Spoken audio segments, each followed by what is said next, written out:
दोस्तों आप सभी का स्वागत है। आज हम सीखने वाले हैं कुछ और नए सेंटेंसेस। अपना काम पूरा करें। Complete your work.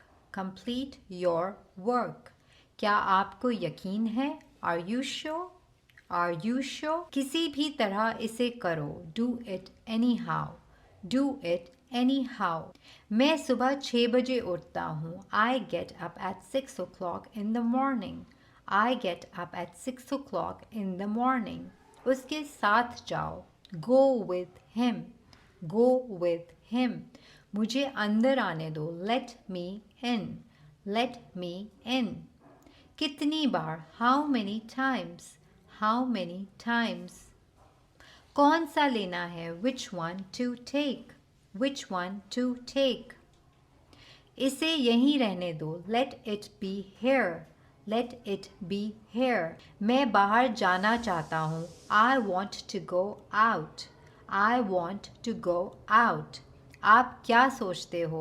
What do you think? What do you think?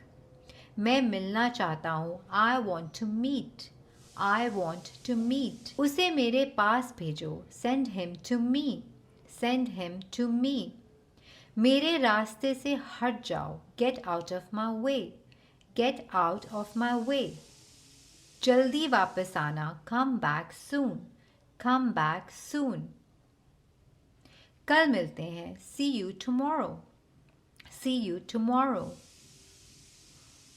क्या आप उसकी माँ को जानते हैं? Do you know her mother? Do you know her mother? मैं उसकी मदद करूँगा। I will help him. I will help him. आलू छील दो। Peel off the potato. Peel off the potato. उम्मीद है आपको ये वीडियो अच्छा लगा हो और डेली वीडियोस के लिए सब्सक्राइब करना मत भूलना।